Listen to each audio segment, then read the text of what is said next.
again. Welcome back to the Flyin podcast. I'm your host, Matthew Mitchell, back here with my co-host, Stephen Masley. What's up, guys? And we're back as the first double-digit win team in the NFL at 10-1. We beat the Packers this past week, 40-33. So, Maz, what are your initial thoughts? What do you think of the game? My initial thoughts is we finally ran the ball, and I'm so happy we ran the ball. Guess what happened to run the ball, Matt? Did you hear a funny, great stat? The Eagles ran for 363 total rushing yards, 13 yards short of the franchise record. Now, I know Jalen Hurts accounted for a lot of them not trying to run the ball, but Miles Sanders finally got the ball 20 times like we've been asking. 143 yards. Sorry, Jalen had 157, but dude, I am happy with this offense, and I love the play calling. Now, I have a little bit concerned about this game, but offensively, I could not ask for better play calling. I liked before half that we were throwing 50-50 balls in the end zone. I liked how we established a run. We actually ran a play-action pass under center. We only ran one of them, but, dude, I was ecstatic about the play calling, and I thought it worked fantastic and made me feel good. Yeah, it was nice to see that there was a change in the play calling this week. It was very clear. There was a lot less screens, a lot less RPOs, a lot more just base play style, running the ball, using the play action, and trying to get the ball to your playmakers. And clearly it worked. I've been saying all year how much I want Miles Sanders to be getting 20 to 25 carries a game. And in the 2 games he's gotten 20 carries or more, he's put up 140 plus in both games. It's really I stick with it that it really isn't rocket science. I think that we're not going to be able to run that way against every team, of course, but 300. I'm sorry, how many yards did we have as a total? 363. 363 total yards on of rushing. That's probably not going to happen very often, but I've been saying it all year. If it ain't broke, don't fix it. And they finally did that this game, and they stuck with the things that were working. And I was happy to see it. There were still some struggles. Our defense looked a little spotty, especially after we lost C.J. Gardner-Johnson, and we're wishing him a speedy recovery, of course. He is going to be out for a few weeks with a lacerated kidney, but brutal. Just a reminder to Eagles fans. Zach Ertz in recent years got the same injury when he was playing for the Eagles, and he was back in 2 weeks. So as bad as it sounds, CJ probably won't be out for that long. We'll have him back in a few weeks, but we're definitely wishing for a speedy recovery because anything goes south with that, it's definitely scary. But yeah, it was noticeable seeing him out of the defense. The coverage looked botchy, to say the least, especially with having Maddox out as well. What do you think about that? So my thing that I got, obviously the big pick, but Blankenship really stepped up. He really, I was shitting on him before. I gotta tell him. Who is that safety out there? I actually texted the group chat. I said cut Blankenship, and he gets that pick, and I go cut me. Like that was great. It was great. Masley texted me not even 5 seconds before the interception and said they need to cut this man Blankenship. And then all game from that point on, he must have read that text through through some like psychic waves or something, because he was not he started playing angry the rest of the game, and it was great to see. Honestly, he was flying around and he was hitting hard, and even that penalty that he got that I think was questionable, but I wasn't upset about it either way. 15 yards hurts, but I was just happy to see him flying after the ball and trying to make plays. It wasn't like a malicious hit or anything. He just was going. He was just trying to make a good play, and I like what I'm seeing from him. That's definitely huge to see from depth.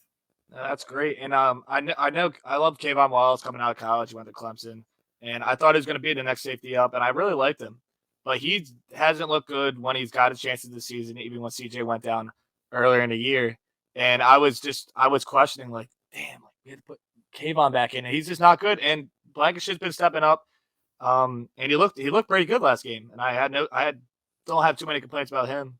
Obviously your boy Scott kept getting got a little picked on this week. Not your boy, but it was they did go at him like you mentioned in the last podcast. They went right at him, and he didn't live up. He didn't really have expectations, but it just shows the hole that Maddox has left of his injury, and it hurts. I'm sorry, your connection actually broke up for a second. Would you mind repeating your point there real quick? No, I did, just it just shows that the lack of not having Maddox in the lineup is just hurts us a little bit more. And Josiah, I can't say Josiah Scott. Josiah. I can't Josiah. say his name right. I call him Scott. I can't even say it. But he looks tiny and like just again, it was just too easy just going right at him. And I think Rodgers and I think Love might have done it too. But yeah. Well, actually, that was the scariest part of the game for me. Was when Love stepped in and was really picking us apart. I mean, he had. I'm sorry. Give me 1 second to pull this stat up. He had 9 pass attempts and only had 37 less yards than Rodgers did on the game. He went 6 for 9 with 113 yards and a touchdown, and finished with a 146.8 passer rating with those stats. Obviously, small sample size makes it a little easier, but he was picking us apart, and it was kind of scary. Like he was really picking us apart at the end. And we were playing prevent defense, which I will always stand by hating. It's a terrible, terrible way to play. But either way, that's something that was something that I didn't like to see from the Eagles defense and Gannon. Per usual, you got a young quarterback that came in and hasn't played in years. Blitz the man. It's a young quarterback. Anytime you're playing a quarterback under 25, blitz, blitz, blitz. Simple as that. Because they get flustered. It's natural. Anyone would see a big 320-pound man running at you, at full speed. I'd get worried too. Start throwing blitzes. Like I really just want to see. The only thing I really want to see from Gannon is to start throwing some blitzes. And I know it's been a problem. It's been something we've been asking for years now. And clearly something they don't value in their game plan. But I really want to see it. I really think it would make a big difference. No, it definitely would, and it's even annoying at the beginning of the game not being able to stop the run again. I know they kept doing the like short little dipping up screams to AJ Dillon, and then he kept running it on us and just bowling through. But I mean, our offense was just stepped up so much that I wasn't really having. The defense did get a few stops when they needed to, and I know that we're going to address probably the most like the biggest flaw in the game, which is special teams in a sec. But I didn't think the defense played as bad as like 33 points, if that makes any sense. I saw some things that I agree. Okay. I think that I feel like it was kind of overshadowed by the fact that our offense was playing so well. I think that, at least while I was watching the game, it felt like I had no problems with the defense like while I was watching it, but at the same time I was noticing them mess up consistently, like give up big chunks.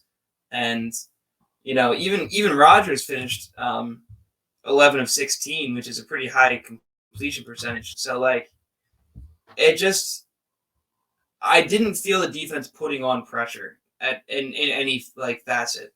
So like that's something that worries me a little bit. Not something that I'm worried about down the line. I consistently say, the Eagles are a talented team, even if they're playing bad. I'm not worried about their standing as a defense. They're a great defense. They're the only team in the league, they're one of 2 teams in the league. Sorry, they're top 2 in offense, or top 6. Sorry, let me rephrase this stat one more time. They are one of 2 teams that are top 6 in the NFL in both offense and defense, alongside the Bills.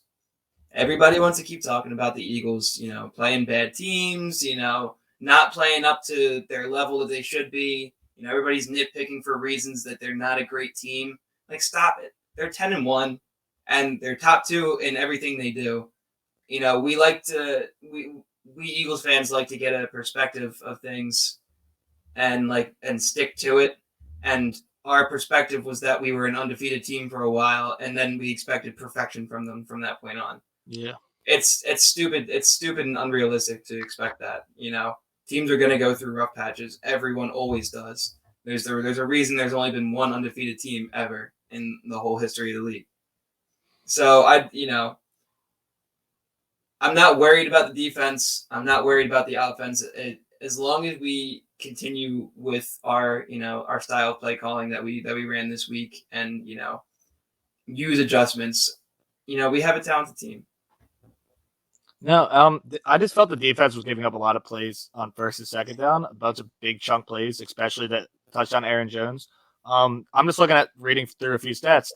Packers only ran 49 plays. They didn't really have the ball too long. They had the ball 10 minutes less than us for 24 minutes in the game. And like they're 1 for 7 on third down on their efficiency. So like when they did get the third down, we did make some pretty big stops. Agreed.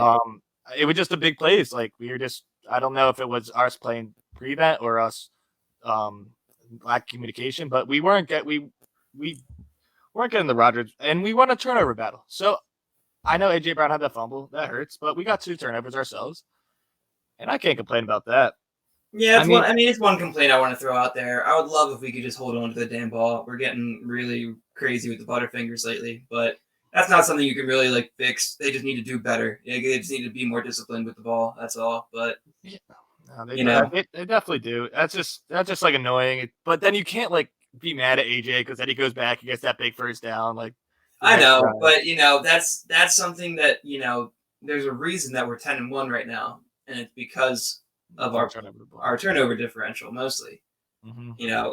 All of a sudden in these past, we go 8 weeks with 3 turnovers on the season, and all of a sudden we're just getting this massive wave, catching us back up to the rest of the league. We need to slow it down. We need to like stop the bleeding with that a little bit. We can't let it continue to happen because it's going to screw us in the long run.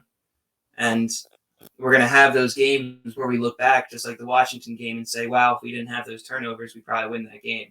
And we're getting to that stretch of the season where that ain't going to slide anymore. So that's something I definitely want them to fix up. Hopefully they can, get on top of that and be more conscious of it. Yeah, no, I definitely want to do that. I mean, but you can't control it. But the good thing from that can't be fixed is that Jalen's not throwing bad passes. Like none of that I've seen that have been blatantly why is he throwing that ball. I've seen a couple, but it's just been basically trying to throw it up to AJ Brown. Everybody's going to have some bad throws here and there. I think it's been actually incredibly impressive the lack of bad throws he's had this year. Yeah. Especially compared to what we were worried about and, expecting from him coming into this season. I feel like I haven't seen a lot of throws this year where I'm like, come on, Jalen, that was a bad throw. However, actually, now that I'm saying that out loud, he was throwing the ball a little off last game. He only had 157 yards, and I'm sorry, that might be incorrect. 153 yards, mixing it up with his rushing stats. But 153 yards passing, and he was throwing the ball towards the ground a lot. He was throwing the ball low, and I noticed that on quite a few passes. And it was never a big play. It was always like short and like 3, 4, 5 yard passes. But he had a few where, and I've been noticing it for the past couple games where he's been kind of tossing the ball into the ground a little bit, not keeping the ball like up in the air for him. So hopefully he sees that in film and adjusts that a little bit. I'm sure with his work ethic he can manage it. No, overall, I felt like I didn't see anything crazy like that or crazy like bad even about that. It wasn't that bad. It was very minimal problems. Like nothing even really noticeable. I'm nitpicking for sure. No, but that's fine. And but the thing is, I was hearing about a lot of reaction to this game was, oh, we almost lost this game. I don't know if you felt the same way. But they kept scoring at the end, obviously Jordan Love. But I felt like this was more of like a Lions type game where we were up. It was never really a close game. That's what I mean. Yeah. Like I always felt like they were up, and then even when they scored at the end, it just because our offense was doing so well, maybe I was just like very happy and confident. Until the fourth quarter, I felt like they were like demolishing them, like throttling them like handily. No, even though there was only a 14-point game at that point. Like I remember thinking, like, wow, they're throttling them. And then I looked at the score and I was like, it's only 14 points. It's not that crazy, but like it felt like it. And at no point of the game did they even come close to stopping our offense. So no, exactly. And I wasn't worried, especially having that cushion that we're gonna go down and score again. Yeah. Yeah. So it was a good win. I'm very happy with that win, especially at home.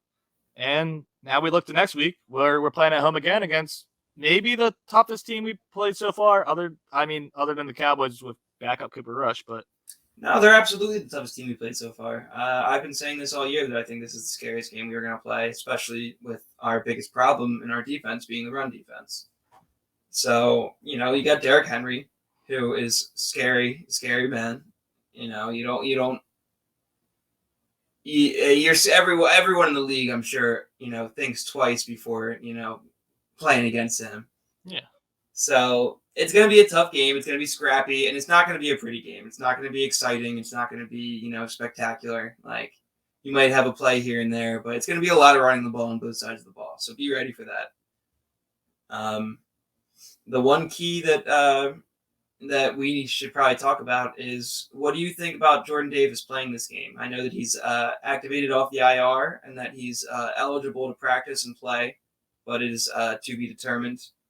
Do you or do you not want him playing this game? I want him to be fully healthy, and there's a couple of reasons for it. One, because I want him to be at his best for the game, and two, he's our first round draft pick. We just got him this year. I want to make sure he's 100% before he goes in the game, and especially I know I don't want to take a loss ever, but I mean obviously we just signed Lynn Ball, Joseph, and Sue to help out. If he's not fully healthy, there's no reason to push him to go for this game, because right now we're in great shape. We're 10-1. I mean, obviously I would love to have him out there if he's fully healthy, but I don't think there's any reason to push his limits to a point where he's playing through pain. That's just me. No, yeah, I like that answer. I agree completely. Obviously you want to put Jordan Davis out there making a big difference in the run game against a team like the Titans. But even if we were to lose this game at 10-2, we're still standing at the top of the NFL. It's not something to be distraught over if we were to lose this game. Now, I don't really think we will, but this is going to be a tough game. This is going to be a hard, tough battle. And Jordan Davis, 380 pounds, with a high ankle sprain, that is not something I want him rushing back against. We're going to need him down the stretch of the season. He will make that difference coming back, which is why you don't want to rush it. It's just not worth it. He'll obviously make a difference in winning this game, I would say, if he does play. I think he would make a big difference, but not worth the risk. So I agree with that. But what do you think our keys to the game are then? So our keys to the game, I think, is going to be trying to get this Titans defense to play pretty well. They've allowed only 18.6 points per game, and that's skewed because they let up 41 points to the Bills week 2. In the last couple of games, they haven't let up. Although the Chiefs, they let up 20 points. Like they've been playing better defense without big name stars. I know they got a couple guys on the D line that I'm just blanking on, but I just want to win. I mean, same keys as every other game, but win at the line of scrimmage, establish a run, especially at home. And on the defensive side, I just want to make Tannehill beat us. I want to contain Derrick Henry at all costs, and I want to be able to let Tannehill beat us, because I don't think Traylon Burks is anything special. I don't think Robert Woods it scares me at all. Westbrook, whatever his name is their second leading receiver. Whatever. I'm not scared of the receivers. I'm not scared of Ryan Tannehill, and I believe our D-backs can play well on him. I just want to see our D-line and our linebackers be extra good this game against Derrick Henry, because he will break a hole if we can't tackle, because our problem is tackling. And that's another, I guess, key to the game. I know, I mean, obviously it's easier said than done, but we need to tackle Derrick Henry. There's no arm tackles bringing him down. He's going to carry him. I can't tackle the dude high. That was something else I noticed Blankenship do well in the game that he was in the game last week. He was wrapping up the legs and he was taking out the legs. He wasn't hitting high. He wasn't taking shoulder hits. He wasn't, trying to knock people over. He's wrapping up and taking them down. So agreed. That is a key to the game. This team is very well coached. They're going to try to force their game plan upon the team they're playing. It's what they do. They try to bring in their game and they say, we're going to run our game plan. We're going to run it down your throats. We're going to bully you all game, and we're going to control the clock at that. They never have very high scoring games because they control the clock for a long time with that run game, and they keep the opponent's offense off the field and out of momentum shifts, So that's something that we're gonna have to make sure we're keeping track of. Don't let them control our game plan. Go in there with a game plan and run it. Don't, and I'm not saying don't adjust or anything, but don't let them slow down our game plan. We got to make sure we, play tough and show them that, that we're going to be the ones dictating how the game's played. We can't let them decide, how often we're on the field. And to do that, I think that, we're going to need to run, stacked box often. And I'm sure it's easier said than done, because if that were the case, everyone would do that against the Titans. Yeah. But I have faith in our coverage team against this wide receiver core and Ryan Tannehill to just go ahead and stack the box. With other teams, at least when teams do that, Mike Vrabel and Tannehill can game plan around that fact and, pick them apart little by little, because Tannehill's not a terrible quarterback. He's a game manager. He's not a great quarterback. Yeah. He's a game manager. So what you give him, he will take.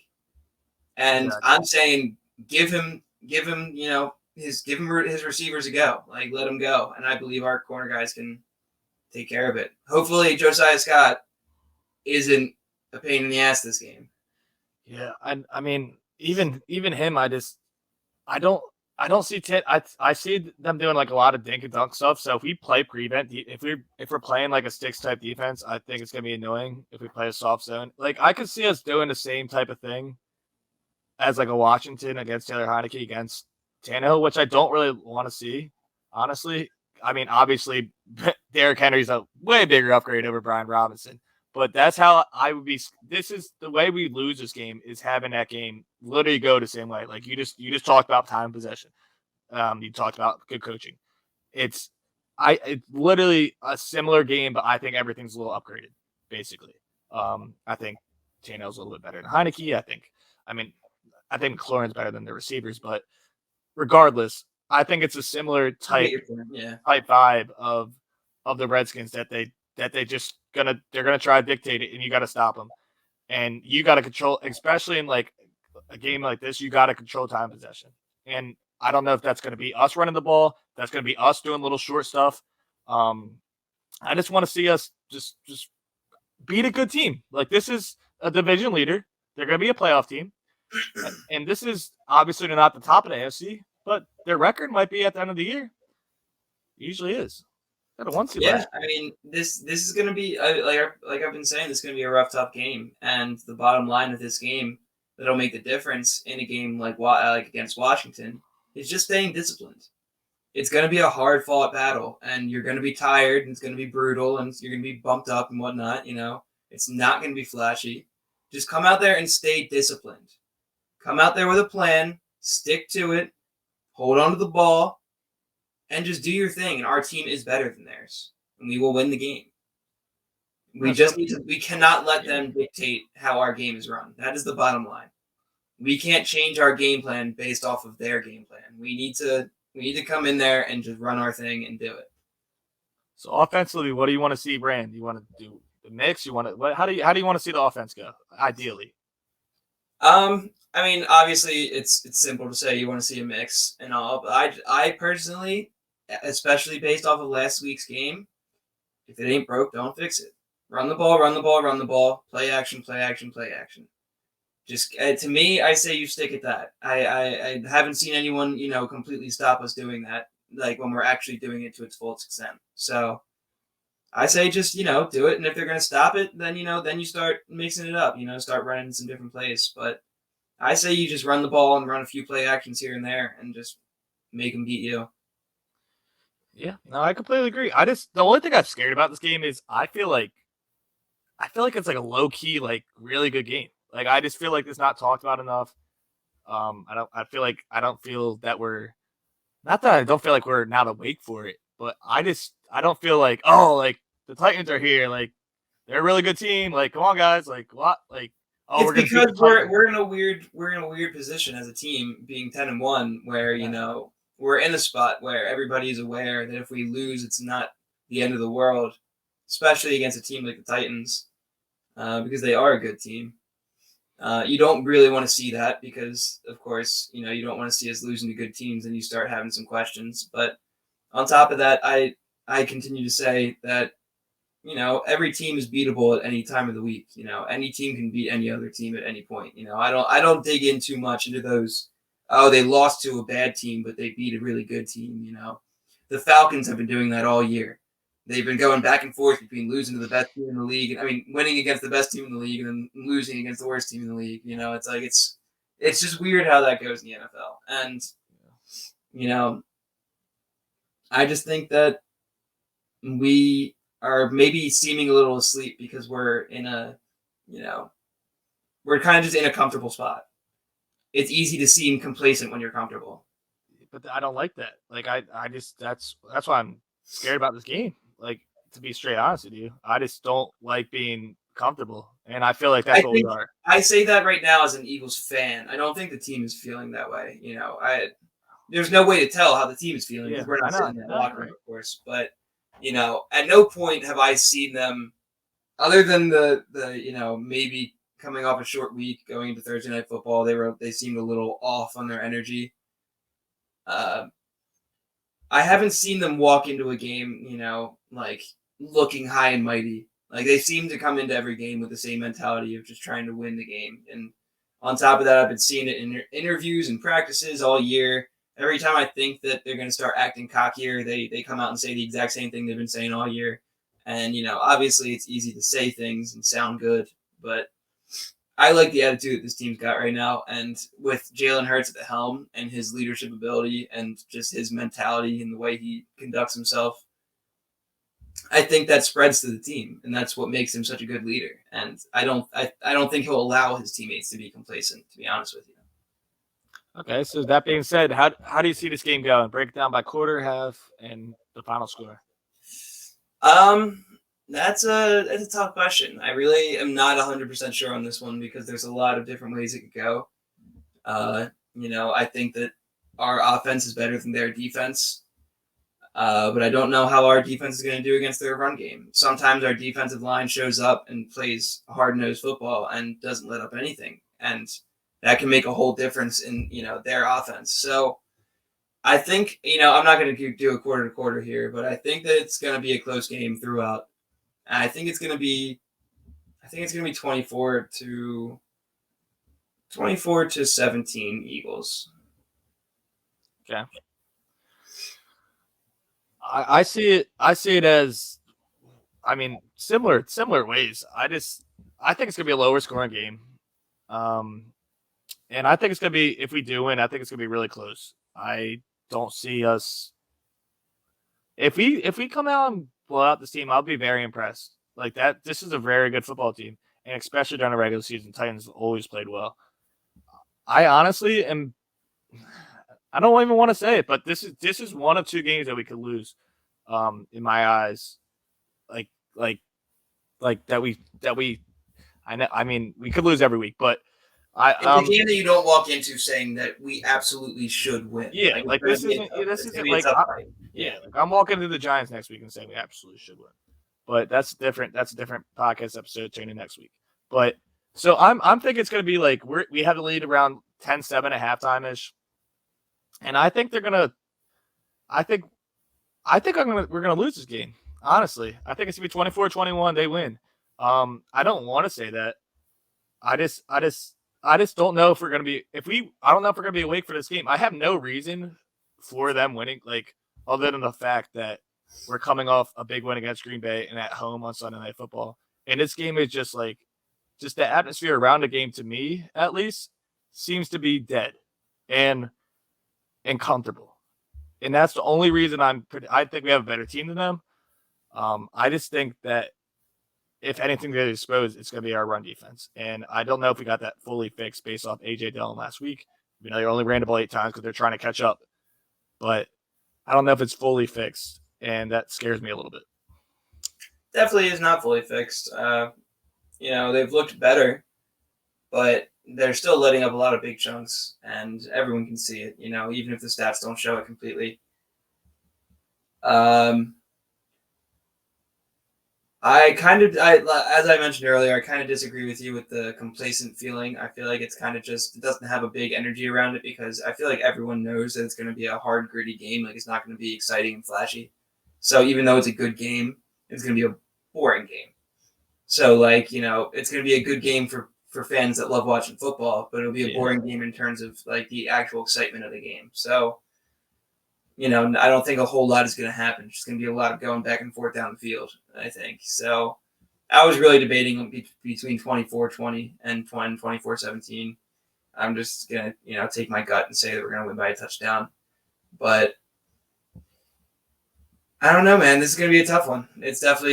People are definitely underrating how tough it's going to be, and I felt that way all season. And I'm excited to see it. I'm excited to see how they deal with the adversity. No, I'm obviously my prediction just straight off of that. I'm not obviously I want us to win. I hope my prediction is wrong every single time, other than when I predict them to win. But I have to give I have to give the prediction of them losing because I think it's a real possibility this game, and I think that people have to. I just don't. I just really. I know it's hard to come out and be the best team in the league every game, and I just like to see it every game. I just have such high expectations for this team. I said it over and over and over again. I just love seeing them play great, and they're playing great. But the thing is, Matt, they're playing great so much that when they play bad, it like stands out like extra now. Like there's little things. I don't know if that makes any sense. No, I get it. I don't think I agree with you, but I get it. I think that we should have the same expectations for this team that we've had all along, and be happy that they're highly exceeding expectations. But now that I see it actually working, and we have the best roster in the league, I don't want to lose. I agree. They got a lot of responsibility to live up to now. But either way, let's try not to get too nitty gritty on them. They're still 10-1. They're doing their jobs at all times. So, all right. Well, let's go, Birds, and let's get into our picks. I had a dreadful another day. I'll read them off this time since you always do, and I'll hype you up a little bit, okay? Matt Mitchell got all 3 wins on Thanksgiving picks. He got the Lions right. He got the Giants right. And he got the Vikings right. And Steven only had the Giants with him, so he only got 1 win. So the records are Matt Mitchell, the glorious champion, almost getting the 500, 18, 21, and 2. And a stupid Steven, who doesn't know what he's doing when it comes to picks, because he can't do anything right, is 11, 28, and 2. So he is 7 games behind this king to my left. What a great guy. You're ready to see him ball. Get into your great picks this season, this weekend, because I'm not going bold. Can't. I'm not allowed to. My mom said I can't. Hey, we'll see. I don't know. It'll be for a good cause. We'll donate your hair to a cancer foundation. It'll be nice. I have good enough hair for that. You want people with good hair. Well, all right. Get your money slate. On the Mitch money slate this week, I'm going to go with the Saints plus 3.5 over the Bucks. And normally I would like to stay away from this game, but I think the Saints have always tended to have the Bucks number, especially since Brady's been over there. I don't know why. They just always happen to play them really well. And, I might be pushing my luck because I do not think they're as good of a team, but I think they're going to keep it a close game. And, obviously the Bucks this year have just been all out of sorts. So I'm going to go with the Saints plus 3.5 there. Then I'm going to go with the Chargers plus 1 over the Raiders. To me, I found it kind of shocking that they were underdogs in this game. I know that they're away, but Vegas has not been a good team this year. I do not think they're a good team, and I just don't have faith in them. And the Chargers are also iffy, but have been, they have some players over there. So I'm going to go with the Chargers plus 1. And lastly, I'm going to go with the Dolphins plus 4. Crazy to think that they're plus 4 to anybody. But Dolphins plus 4 against the 49ers. I think that line is a little too high. I think it should be, a 1-point line at best. But yeah, I just think the Dolphins are a good team. I think the 49ers are a bit of frauds. I think people have been a little too high on them since they got Christian McCaffrey over there. And their defense has been playing great, don't get me wrong. I don't have a whole lot of faith in the 49ers with Jimmy G at the helm. And I think that they tend to have random blunders. I don't know why, but they have very random, sporadic blunders over there. So I'm going Dolphins +4. So on the slate this week, we got the Saints +3.5, Chargers +1, and Dolphins +4. All underdogs this week. Wow. Well, the first one I'm going to go with is going to be against you, and that's going to be the Raiders against the Chargers. And the only reason I say this is just because they've won the last 2 games against, the Broncos suck, but the Seahawks have been a good team, and they've been having very close games. I think this Raiders team is finally trying to show some heart. Not that the Chargers aren't, because they're in a similar position where they've only been in close games all season. It's been actually insane how close the games have been for the Chargers. For some reason, they're always in very close games. I saw who the Chargers play last week? Cardinals. The Cardinals gave them run for their money, and I think the Raiders are playing good football. And I think I'm just going to take them because you took the Chargers. Plus, I think they're playing good football. My next pick is going to be just the number is a little too high for me. I'm taking the Colts +10.5 against the Cowboys on Sunday Night Football. I don't love the Colts in general. I just think that the Cowboys are very high right now. But they only beat the Giants by 8. I don't think the gap between the two are 10.5 points. I think it's more. I think they're going to win by more of a touchdown-ish. Get me wrong, they could murder this team, but I think the Colts have a pretty good defense, and I think Darius Leonard comes back this week, I believe. No, I like that. I actually like that pick a lot. I think the Cowboys are way too high, and on top of that, the Colts really don't lose. They don't lose big to teams, if I'm not mistaken. They don't. They keep it. Obviously, even the Pittsburgh game, they were coached horribly, and that's the only reason I don't like this pick. It's Jeff Saturday was so poor in game management on Monday night. It was disgusting. Honestly, there's 1 minute 24 seconds left, and they're driving down the field, and he doesn't call a timeout, and they run it on 3rd down and 4, and they still don't call a timeout, and then they call a timeout 30 seconds left to set up a play. I don't. That's it was questionable. It was very questionable. It was very weird to me. But I just think 10.5 is too many for the Colts team. My last pick, and I've been going back and forth with this one, but I'm going with I have to do an underdog. I'm going with the Bengals against the Chiefs. It's only a 2-point spread, so I'm basically taking them straight up. But I'll take the 2 points just in case. You never know. I think the Chiefs are a great team. I just think they're going to slip up a little bit. They really haven't done anything wrong. When they play away, they've been good too. But they lost to the Colts. I don't even know why I like this game, honestly. But I think the Bengals are good. I like it too. Actually, it's a tough one to call, obviously, but I also was going to take that pick because I just wanted to make it interesting. But I think the Bengals are a good team this year, and they have more to prove than the Chiefs do. I think that, and obviously they want to get back to the upper echelon type team, and they get Jamar Chase back this week, so that'd be nice, and Mixon. So even though they haven't had him in the last 2 games, so I like that a lot, and they even beat the Titans last week, which makes me even happier that they're a gritty team. So I think they're gonna surprise some people this week, the 425 slot. They're gonna be a good game, but I think they come out the dub. I agree. So run back of mine: Bengals, Raiders, and Colts, and that's what I got.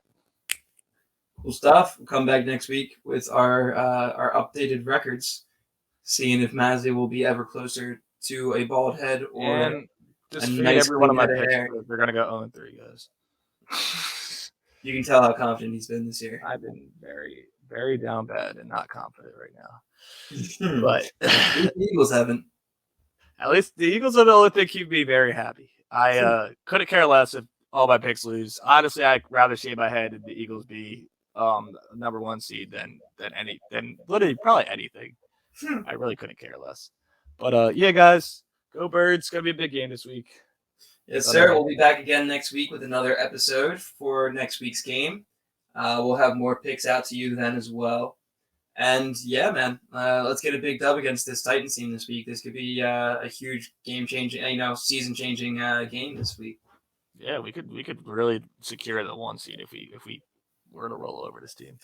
This might change the perspective on the Eagles. Their whole narrative that they're playing only bad teams. depending on how this game goes, teams might have a different idea of how the Eagles actually, stand. I hope so. But all right, Anyway. guys, we'll be back again next week. I am Matt Mitchell. This is Stephen Masley, and we will see you soon. Go Birds. Go Birds.